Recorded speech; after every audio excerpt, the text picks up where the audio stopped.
My father was famous. He was the greatest samurai in the empire.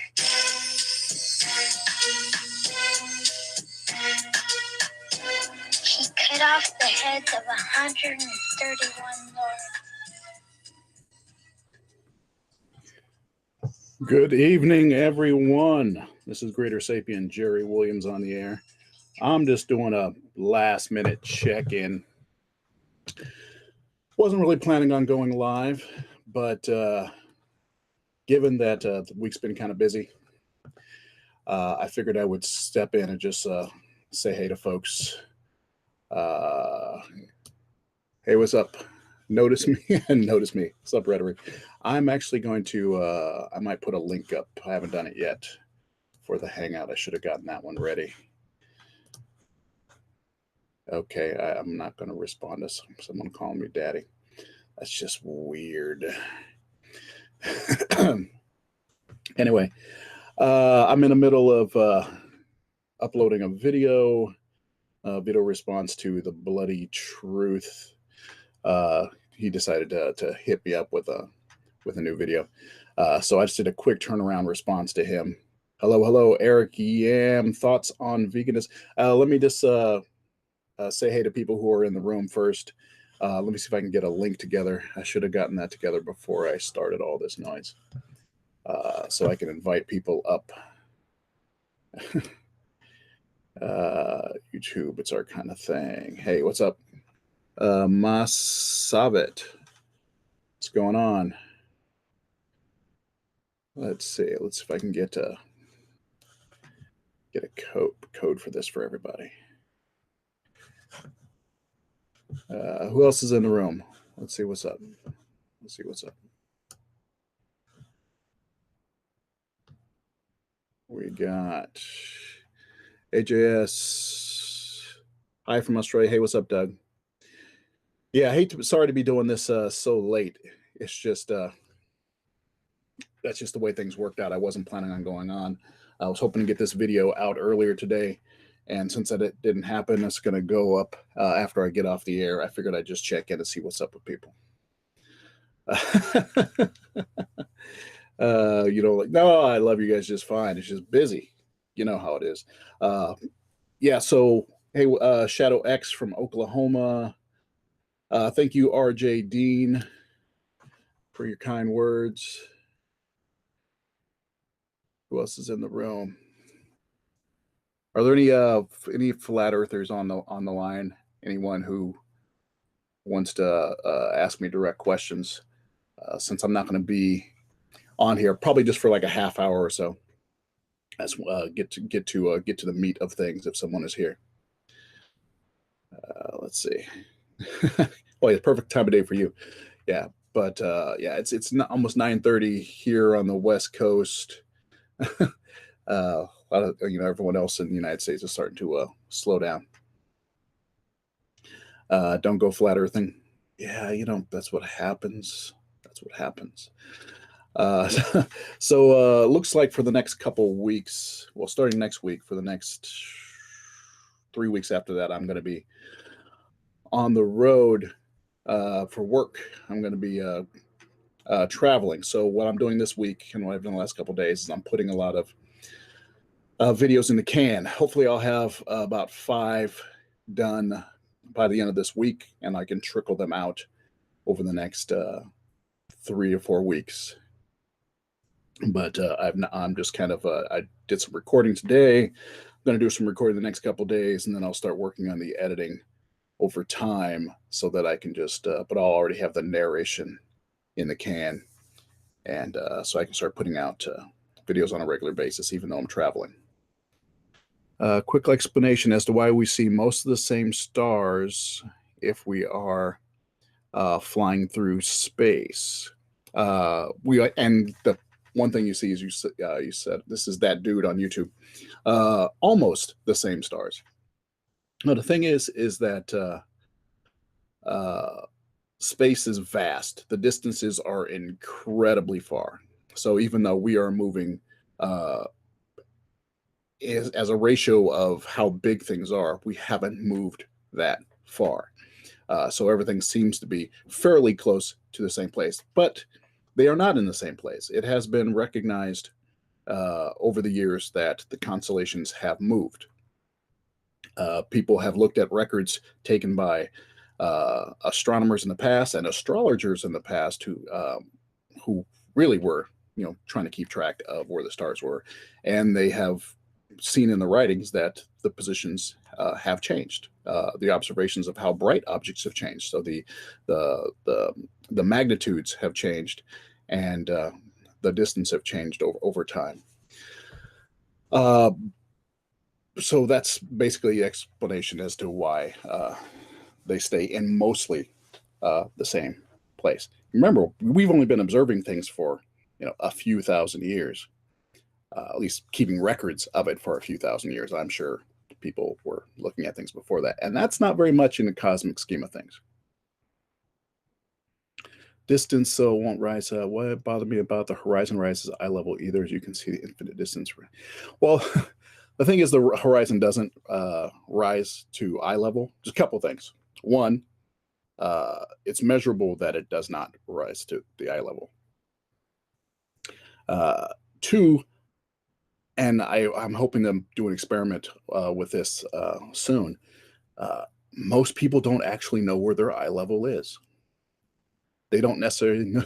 I have a feeling that I'm going to put together a little test, and I'm going to go to a local farmer's market and just kind of put this thing out there. I have a feeling if you put someone 20, 30 feet away and tell them to stop you when you get to, say you raise a bar, when it gets to eye level, they will be off. And the further you get away, the more off they'll get. No, Nick, I don't think you're a flat earther now.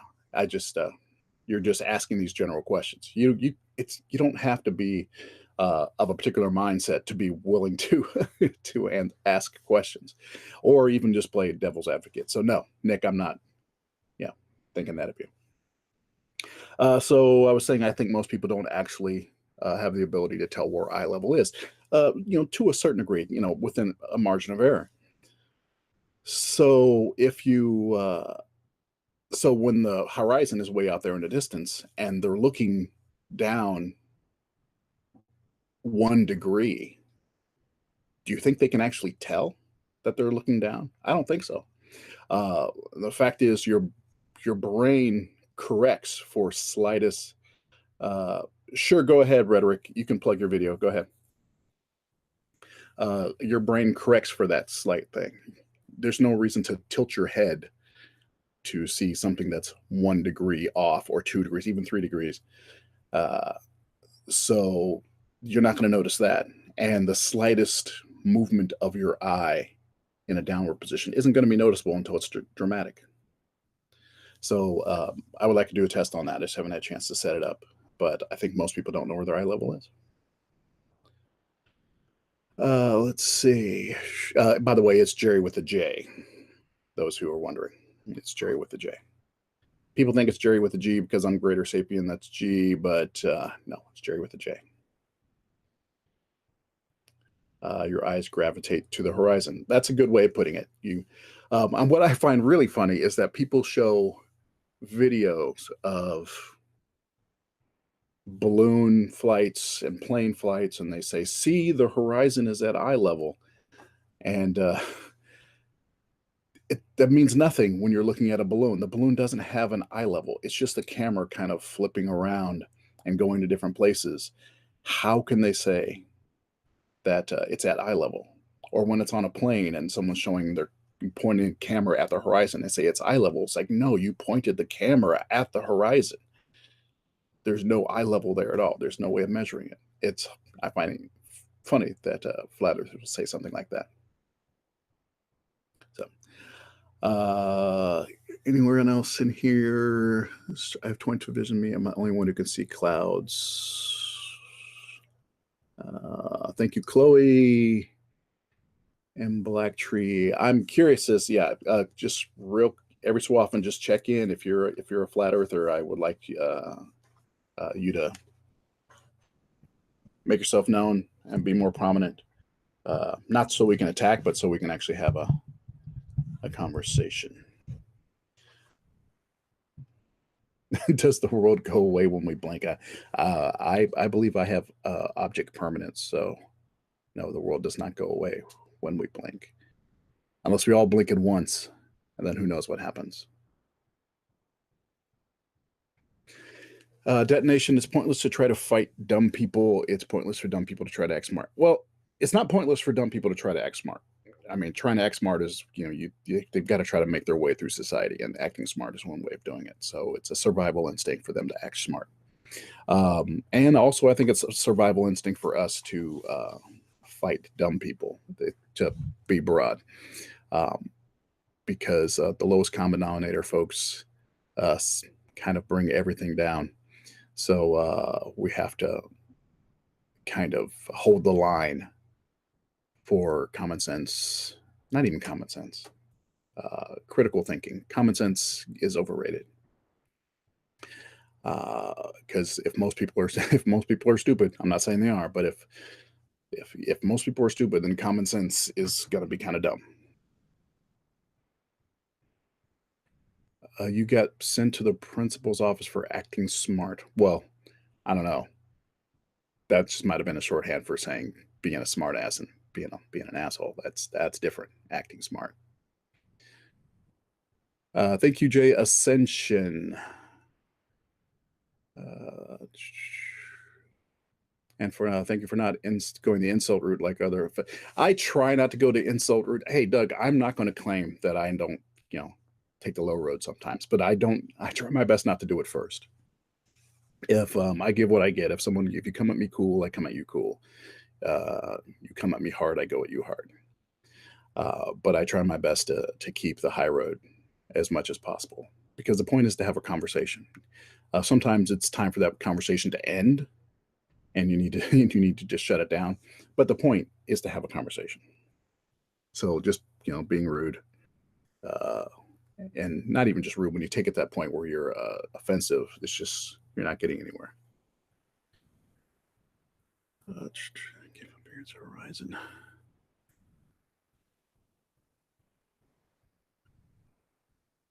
Why do I think we've never been back to the moon? Well, one, because going to the moon the first time was a Cold War stunt. It was, it was our way of posturing before the Soviet Union, and science was secondary. I mean, science was necessary in order to do it.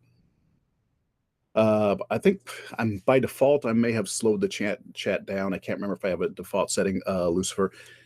I may have slowed it down just so I can actually see what's going by, as opposed to, I think I might have limited it to 10 seconds between people. So it doesn't just race by and I can actually see what's going on. Here, I don't mean to hide this. I'll show that there. But yeah, AJS, that was basically it. We were trying to show them that we own it. And so it's since once we did that and the American public's attention kind of waned on it, there wasn't really any need to do it. And it was more expensive than necessary. We can actually do good science without sending people. So when we actually started to do science when it came to the moon, we didn't send people. We sent probes because we can get data easily without risking lives.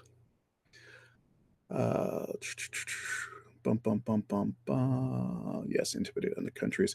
Detonation. Ever study quantum physics? I am currently studying. You're currently studying entanglement. I've done a little, but honestly, I've not had the time to put in what is necessary to actually understand quantum physics. Most people haven't. Most people, whenever someone tries to bring up quantum physics, I automatically just say, okay, this person doesn't know what they're talking about. Because most people don't know what quantum physics is about. People who study quantum physics are still stumped by it. So when a person who's just like a layman decides that they're going to start telling me what quantum physics says, generally I just shut them out because I know they don't know what they're talking about. Let's see. Why did you decline invite from mobile for Hangout? Opportunity shows up from mobile. Who's mobile? Oh, was that Morgile? Because I had not done I had not done any hangouts at that point, for one, and I wasn't going to meet him on his turf when I know he has no respect for facts. Talking to someone or debating with someone who has no respect for facts is just asking for frustration. There are certain rules when it comes to having a scientific conversation. You have to have standards of evidence, and when people like the Morgile try to have a conversation and they have no standards of evidence, you can't actually talk about anything with them because they will throw out anything, and you don't know if they're talking about a real thing or not. They can just say, "Well, what about this study that says X?" And you can say, "I have no idea what you're talking about. Why don't you know about it?" Because I'm not even sure if it's real, and it may not be real, and they just may have just seen it somewhere or heard someone else say something about it, but they're perfectly willing to talk about it because they don't care about facts. So yeah, I give very little. I want to give very little attention to that kind of thing. Team Skeptic. We did he came on my hangout last week. It was cool. I was trying to catch in today. I happened to get online and he was doing a live, but it was just at the very end, and I could tell he was trying to hop off, and I didn't want to pop in and try to relaunch it again. So, but no, I like Team Skeptic. He does know his physics. The problem is, couldn't you call it out on his sources? Problem is, he doesn't have any sources and he doesn't care because like Morgile, he doesn't have sources and he doesn't care. And if he makes a reference to something that I've never heard of because he's just made it up, I can't check his sources. That's the thing, is you can't check somebody's sources real time. That's why, if someone puts out a video, I can take a look at it, I can check the sources, and then I can talk about it. But if someone's right there and just says, well, what about the study that says XYZ? I don't even know if that's real. I can't check the sources. He just made it up. So it's a different situation. Why do you think flat earthers never address the 15 degrees every hour thing? Because it's hard for them to deal with. That's why.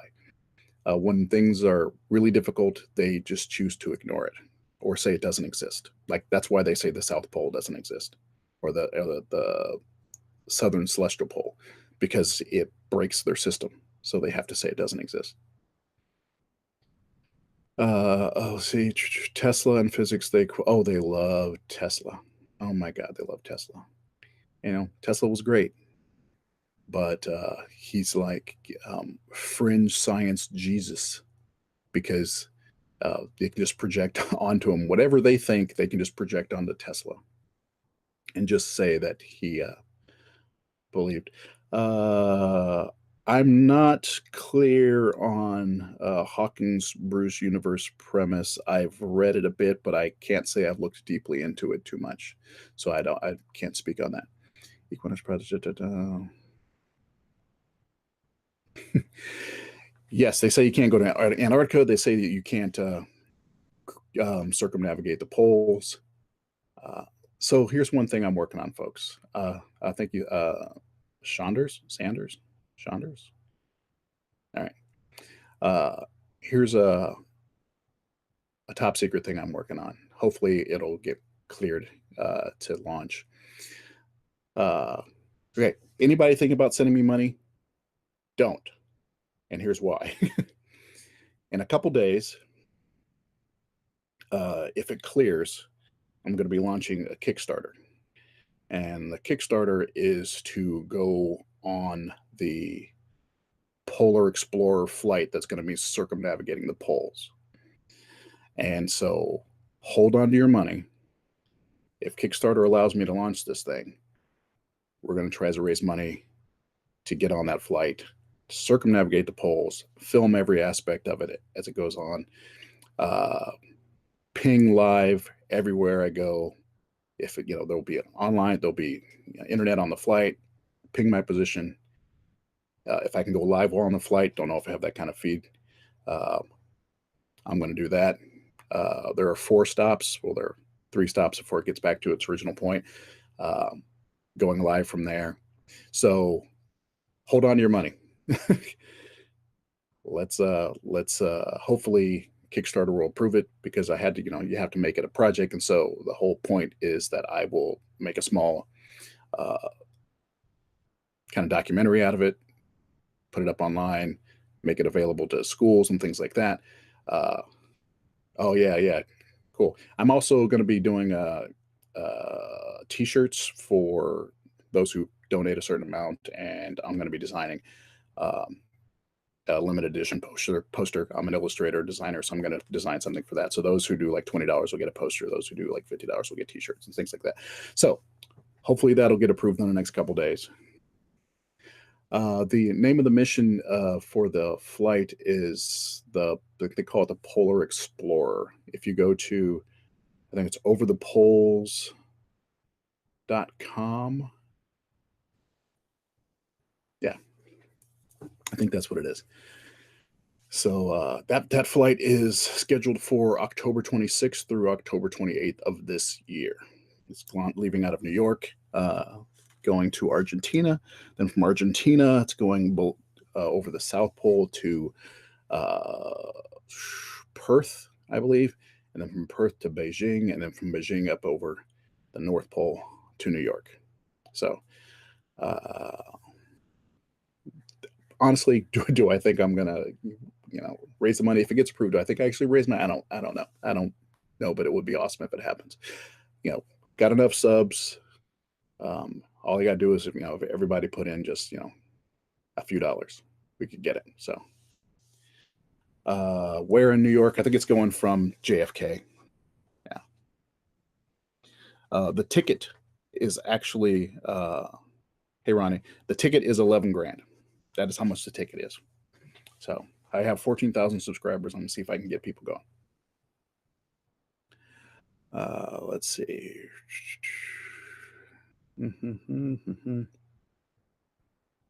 Where's our name calling? Is there a flat earther on board? Things are zipping by, so. Okay. So now Robin Q. Brady is online, and that just happens to be my wife. So we're gonna ignore that. She's in the other room listening to me talk. She's probably not even, listening to it online, and she's just typing in the other room. So yeah, 11G's. 11G's is coach. That's exactly right. 11G's is coach.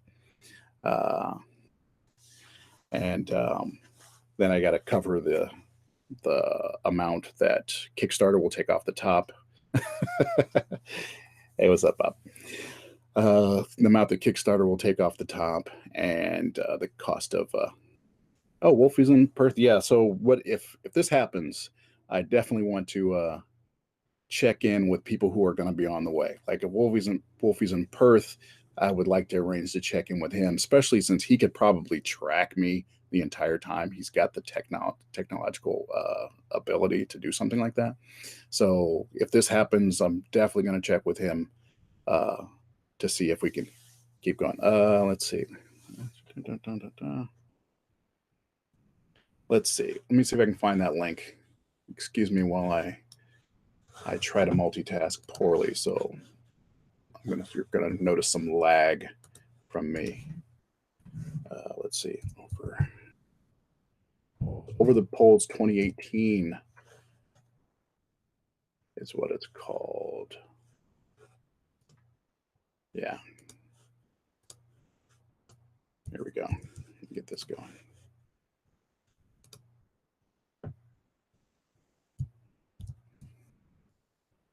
Over the Poles 2018. There we go.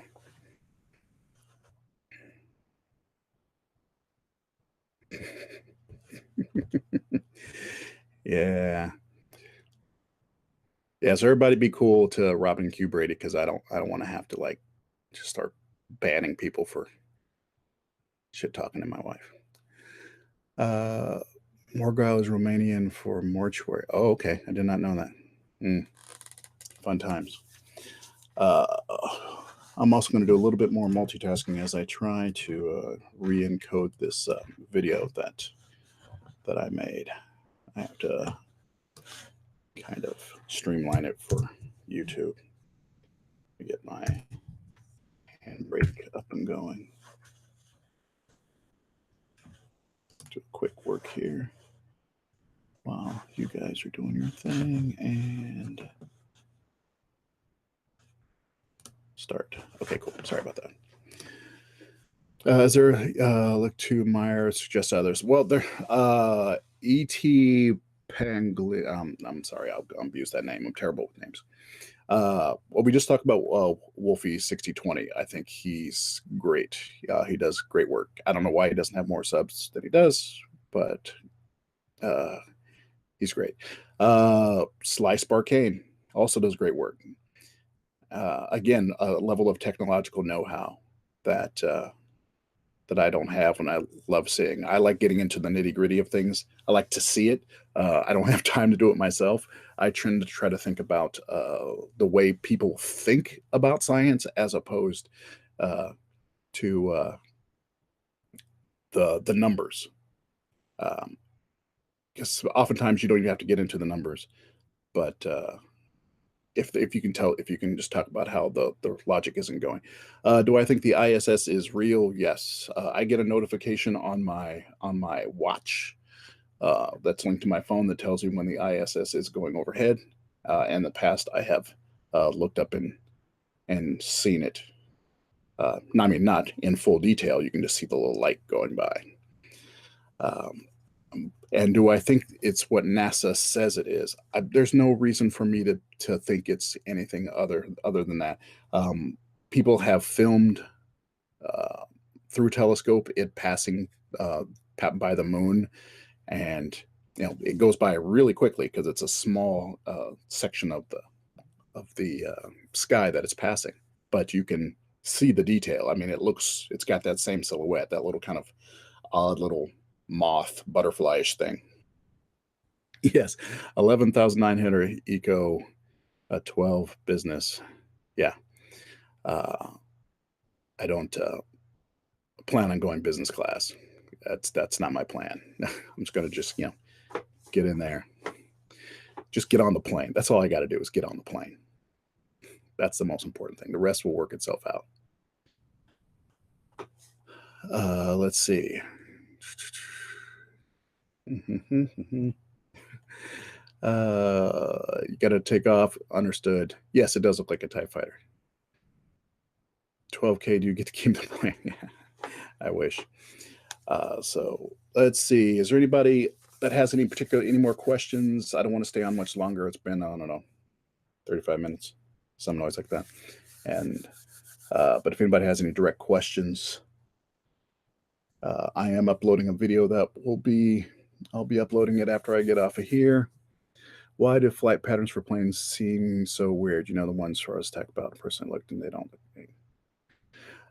Flight patterns. Actually, well, there are small flight patterns like, local, within a country. They just go, kind of airport to airport. They go by, whatever local rules and regulations. When you start to go into transcontinental things, those go on the Great Circle pathways, and those look weird when you put them on a flat map. They make perfect sense on a globe. They're actually, good night, GP. They're actually very sensible. They're the shortest distance across a globe. It's like if you were to slice, if you were to use the 2 points that you're going to and from as a way of generating a plane that you could slice through the center of the Earth. That arc is the shortest distance. It makes no sense on a flat Earth whatsoever. Have you seen any of the vacuum of space videos that claim to debunk space travel argument? When you say vacuum of space videos, do you mean like the claims that because there's a vacuum, it might be able to get less. Yeah. Like the claims that a vacuum would suck the atmosphere off a planet. Is that when you say videos about the vacuum of space? I mentioned that briefly in my Morgile video. So, who's Junius? What was your question, Junius? Okay, I can't see your thing there. Oh, the rockets can't work in the vacuum of space. Gotcha. Yeah, I actually have. I'm scripting, and I'll probably record sometime this week. I don't know when it's going to come out, but a video on the vacuum of space because it's a fundamental misunderstanding of how propulsion works. There's this idea that you have to push uh, on something like a medium, like you're swimming through a medium, and that's how things move. When it's actually just action reaction. So yeah, I have a kind of a simplified step-by-step process uh, that I'm going to be going through in this video just to show how you don't need to have. Actually, it makes it easier in a vacuum. So if that's the question, so the whole nothing to push against thing isn't true because you're pushing against the fuel of a rocket. You throw that out in one direction and you go the other direction. So there is something to push. You don't need a medium. You're not swimming.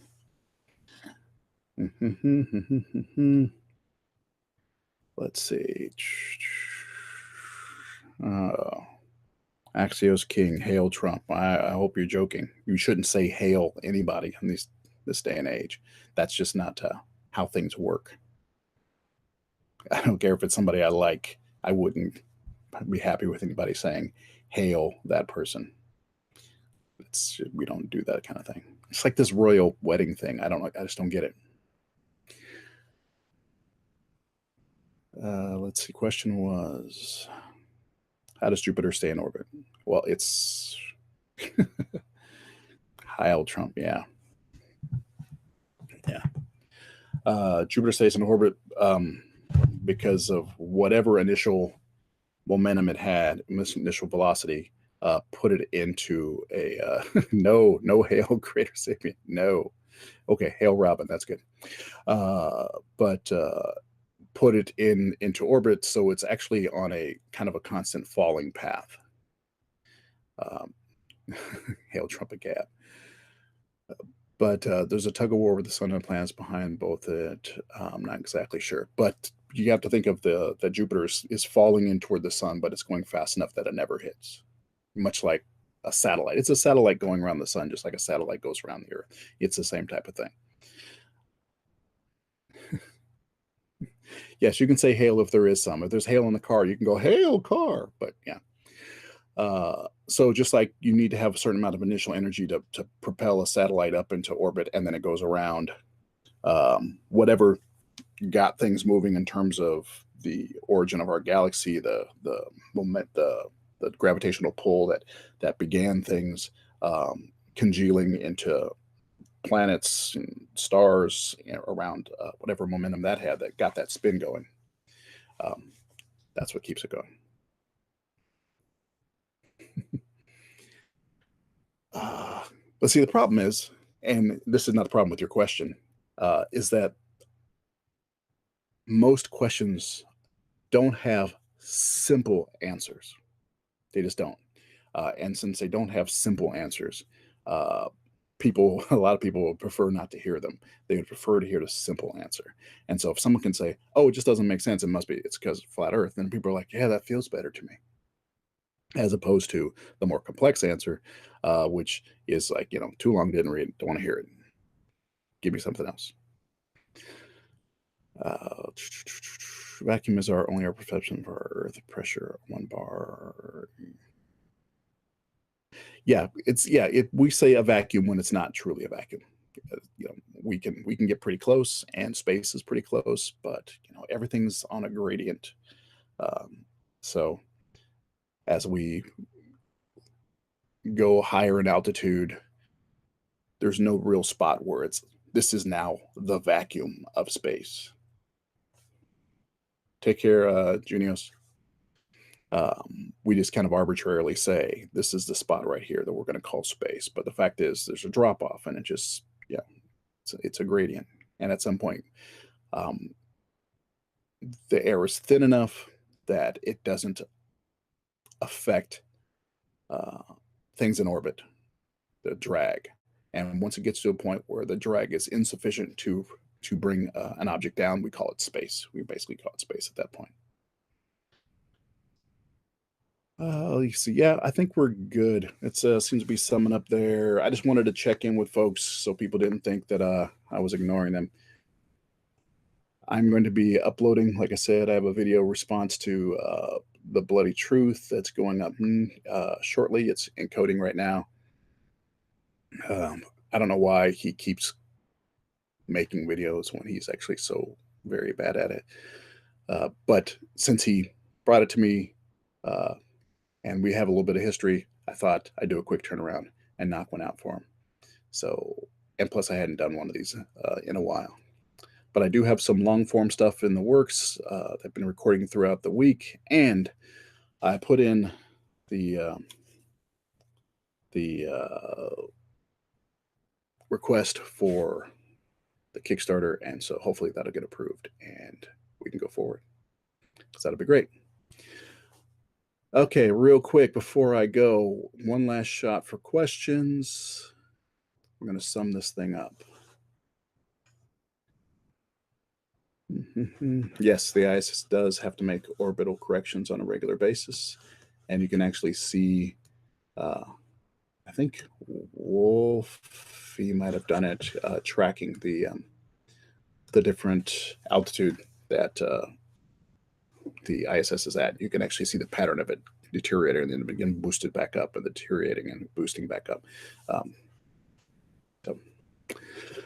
Thanks, Guy, for hanging out. Thanks, Detonation. Thanks for your questions. No, don't worry, Nick. I don't think you're a flat earther because of your questions.